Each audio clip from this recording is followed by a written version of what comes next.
Alright, greetings and salutations, Dota fans. My name is Badger, and I am here to do a draft analysis of Wildcard versus Vici Gaming in the TI 2022 Last Chance Qualifiers. This is Game 2. If Vici wins, they will advance to the next round. If Wildcard lose, they will be eliminated from the qualifiers. Now, this will end up being an extraordinarily one-sided game. Wildcard will get beaten down entirely. It won't necessarily be a close game.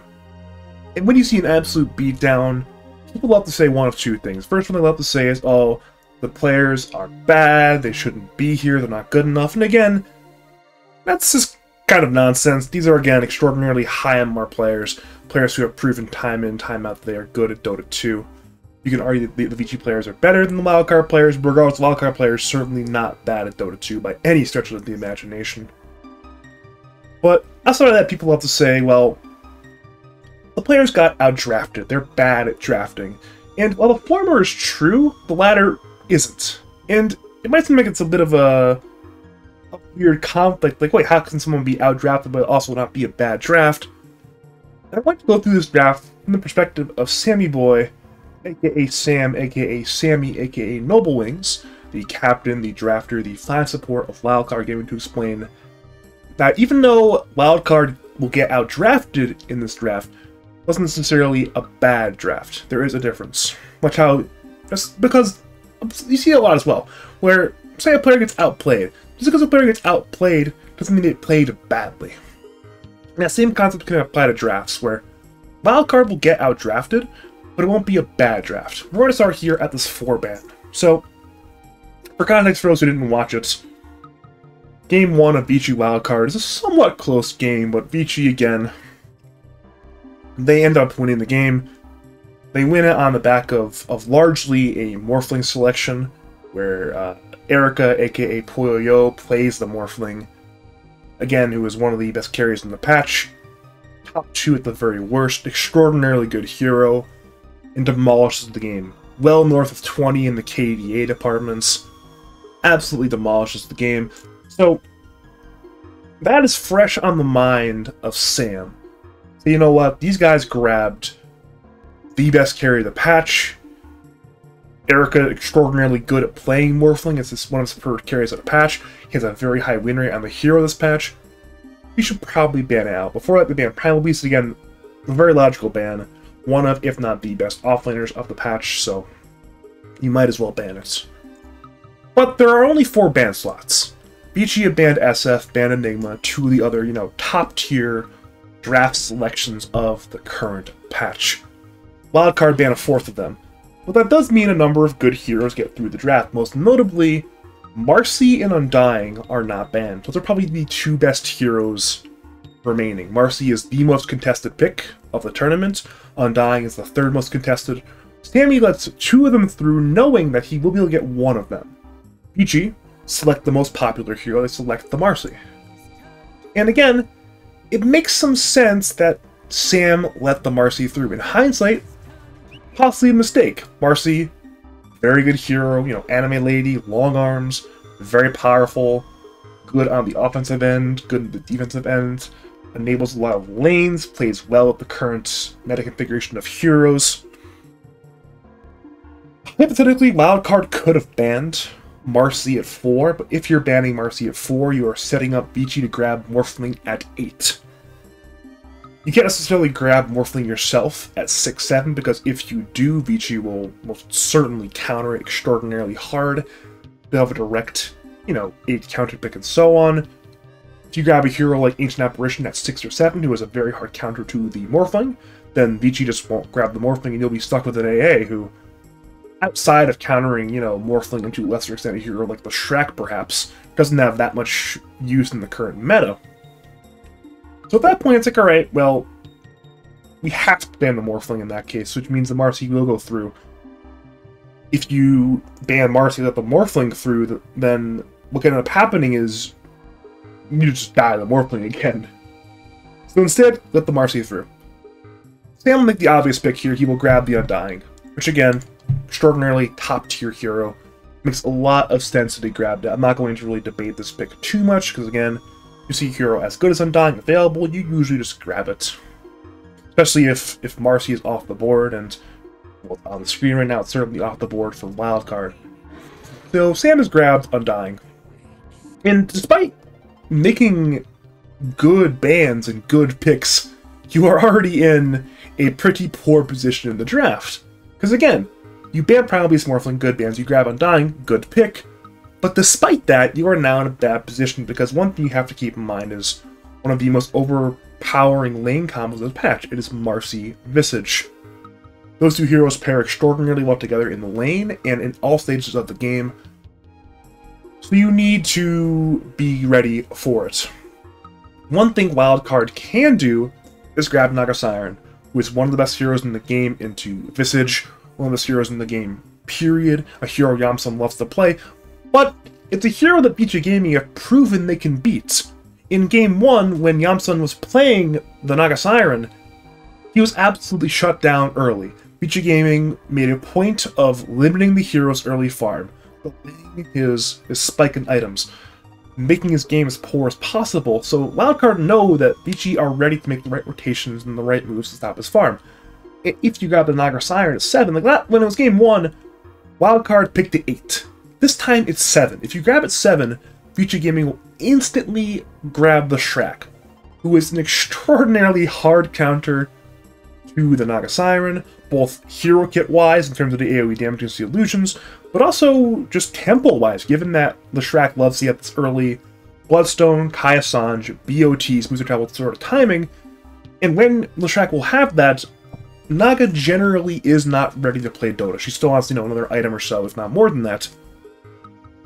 So, if you grab this Naga 7, you're setting up for a game you are going to get absolutely run over. So, you can't grab Naga. Which means if you can't grab Naga, what are you going to grab here? You can go for, a number of the premier patch selections. There is a hero like, say, Faceless Void or Bat Rider.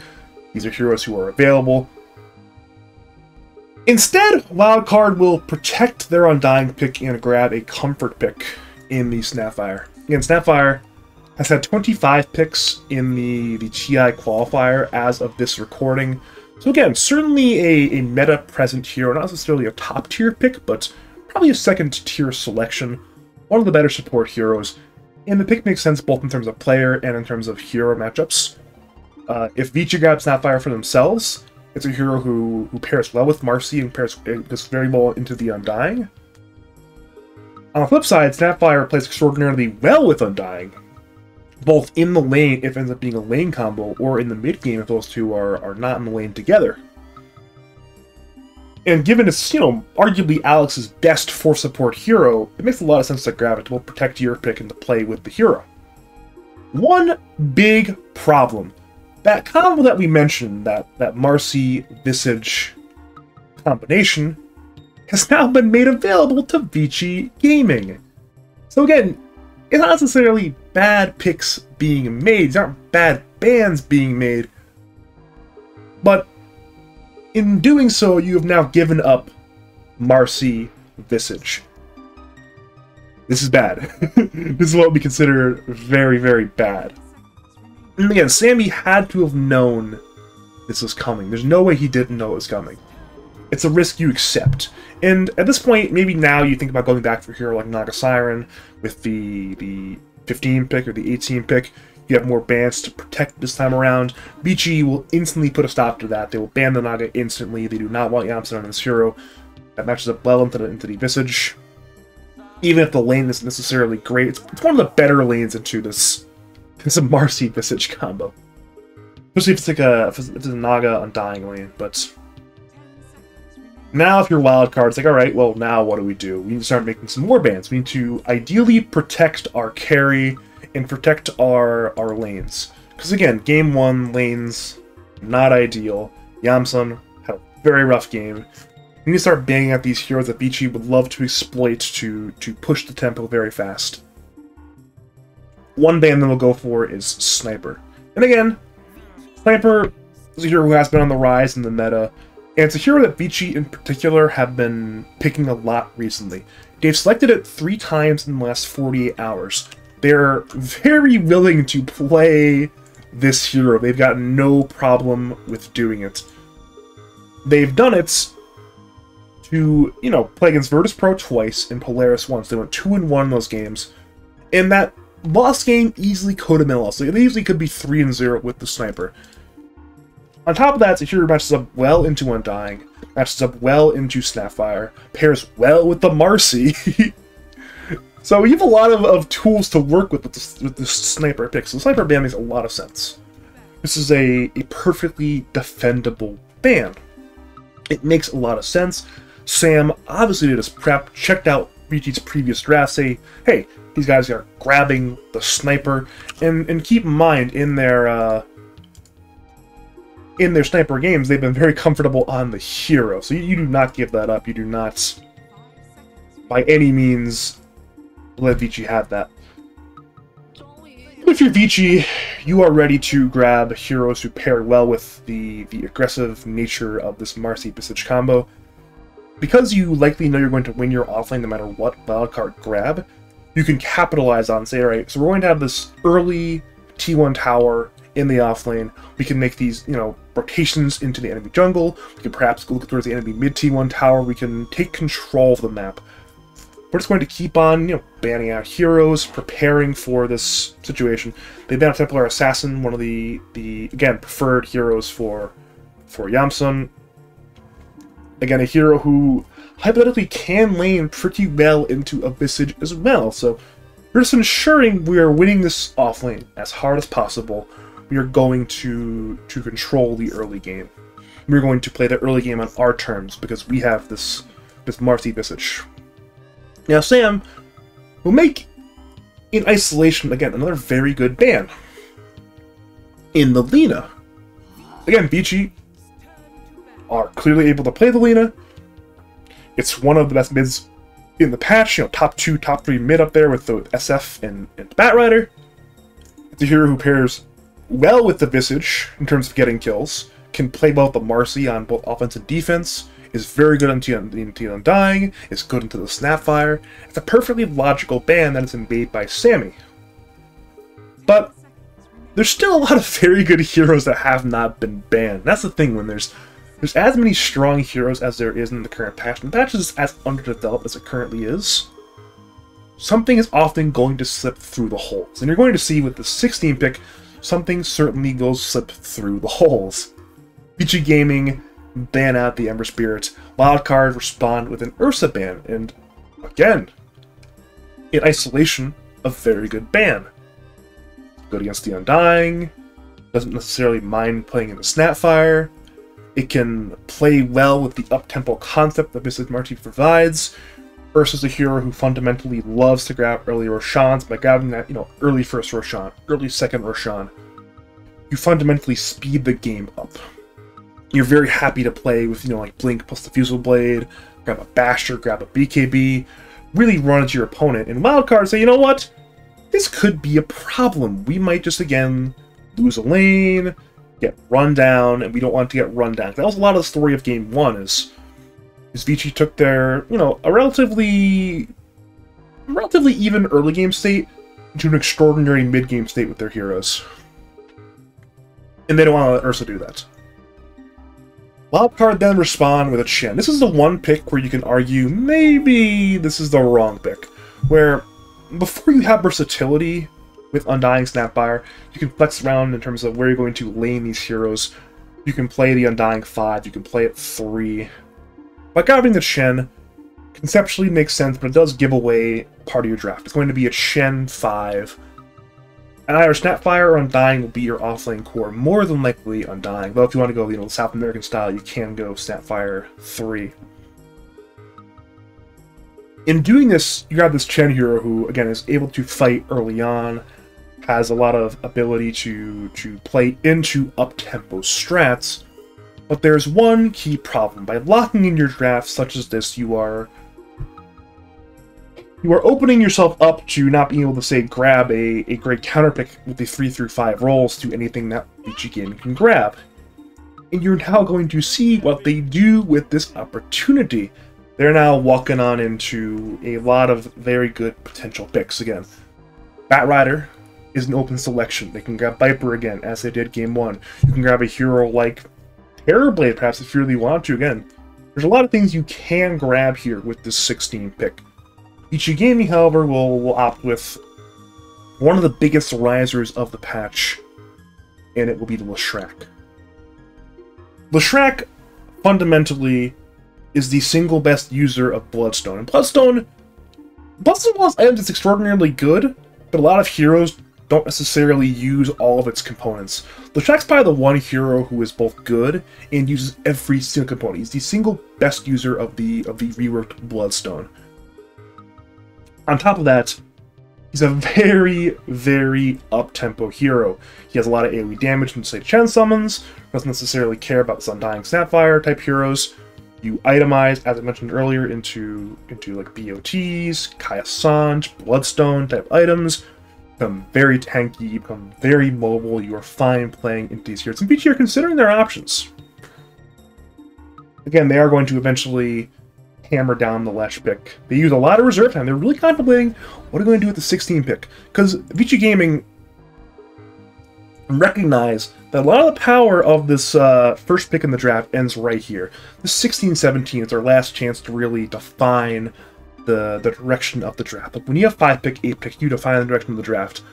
But when you get to 18 pick and 24 pick, the final 2 picks of the wildcard draft, then they define the tempo. They are countering with 18 and protecting the hero with bans. They are countering the entirety of the draft with 24. So Vici use all their reserve time, they contemplate it, they grab the Leshrac, and they grab Io. Again, Io, a classical hero for a lot of the Chinese teams over the last, like, I don't know, maybe 6 years or so. Probably more than that at this point. A hero that hasn't necessarily gotten that much love in the current patch. This was the 6th pick of Io at the tournament. So again, a hero that hasn't necessarily been a popular pick, though certainly a hero that's been picked, period. What it does this game, though, is pair extraordinarily well with the Leshrac.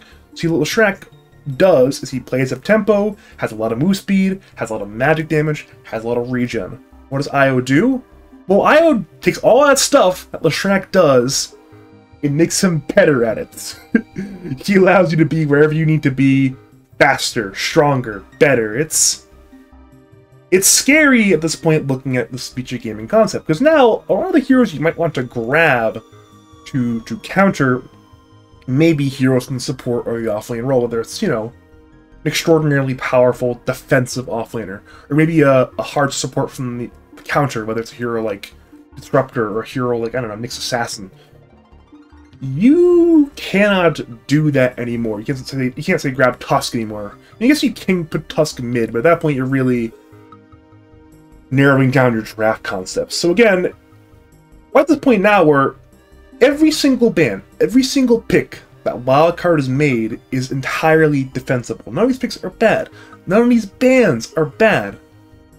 But Vici have utterly and completely outmaneuvered them with power first pick. They have gotten to this position, and again, I mentioned it a number of my casts, that teams generally prefer second pick, because at the end of the draft, you're able to end the draft on your terms. In general, teams prefer the second pick, but some teams prefer first pick. And this is a lot of the reason why. And this is what you can do, is you can really put your opponent into a corner where there's nothing Wildcard can really pick to undo the damage that has been caused.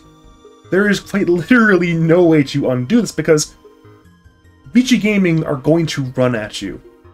And Wildcard don't have a counter to these heroes. And they're going to do their best. And again, I think the next 2 picks they make are good picks. But despite being good picks, they don't necessarily create a winning draft. You can grab whatever carry you want for Yamsun, whatever mid you want to grab for Alone. Again, given that you see the lane matchups in both, you can grab either. And sometimes what do you want to most beat? Now, in general, teams often prefer grabbing a carry here. And we are going to see Wildcard grab a carry at 18. Not quite sure how much time they're going to use on this pick, but they will eventually end up grabbing a Troll Warlord.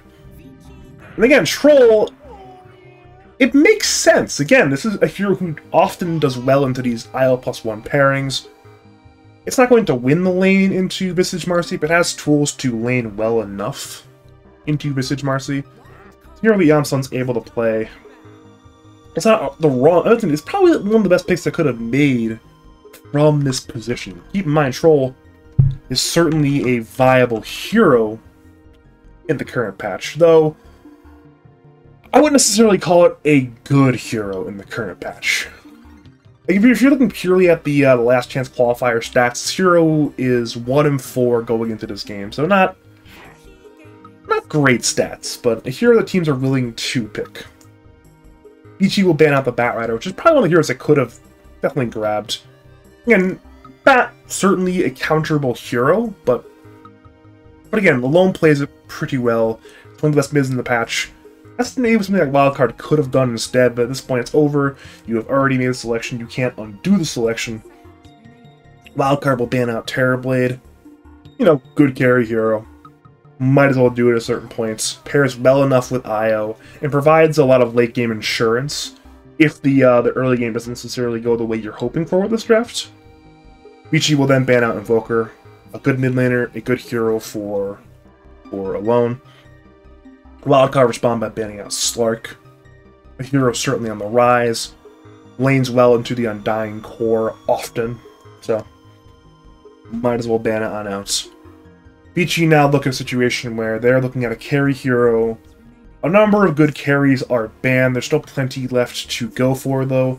Faceless Void actually was not touched, so you can just grab the Void pick here. Again, there's no, like, super great Void pairing, but there's good enough Void pairings. The Shrek has plenty of damage abilities you can throw outside the Chrono into the Chrono. Visitors can put in a Soul Assumption very easily. You can put on a Psychic buff with Marcy. It's good enough. Though you have a number of good options if you want to play faster than a Void will often do. And Vici Gaming says, you know what? Well, we don't want this late game hero. We want a hero who could fundamentally control the early game as soon as possible, and that will be the Razor. So you're all in on playing the early game. You have another good IO pairing with the Razor. Again, Razor, heavily move speed dependent. IO provides it. And again, you can play Razor in a lot of different areas of the map now with the power of the IO relocate as well. So you have a lot of options here in terms of how Vici are going to go for their primary strategy of run it down, brawl it up, control the game. If you're Wildcard, it's time to begin to panic, because there's not really any perfect pick to fix your draft. There's still some unbanned mids you can grab, but a lot of the good mids are gone. You look at these bans, look at how well the Vici have banned here. So there's no SF, there's no Ember, there's no Bats, there's no Invoker. And Wildcard themselves have banned out the Selena. So again, that's 5 very good middle laners all banned out. A lot of the heroes who were popular in previous patches, like say Puck, have been nerfed out, or say the pre-nerf Puck might be a good selection here, but post-nerf Puck into an IO buffed Leshrac, probably not a good idea. So now it's like, alright, so we need something that can provide damage. We need something that can, at the very least, be a little bit maneuverable. Doesn't necessarily mind being run at by IO Leshrac, or IO Razor, or a Marcy who's going to be speeding on in there, providing rebound move speed buffs. One great way to do that is to grab a mobility tool. Wildcard will end up grabbing a Queen of Pain. And again, on paper, here who matches up well this game. Often can pick off the IO with an item like Bloodthorn. Can often, you know, blink away from the Razor, blink away from the Leshrac, blink away from the Visage. These heroes who loves to control the move speed game. But despite making this pick that's on paper sufficient for the game, it's not going to be enough. Wildcard are in a position with this Undying, Snapfire, Shen, Troll, Queen of Pain draft where they need to win lanes.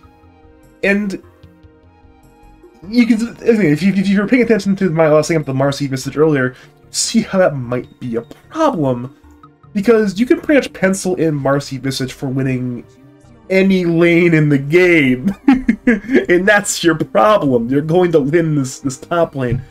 So if you're Wildcard, there's correction, the bottom lane, the dire side off lane, the radiant side safe lane, in the bottom lane, you can pencil in a bottom lane loss right now. So one lane is lost.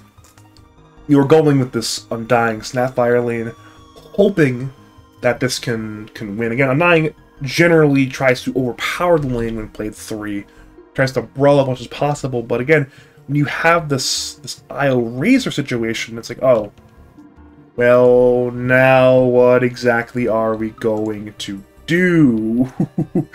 How do we plan on winning this laning phase situation?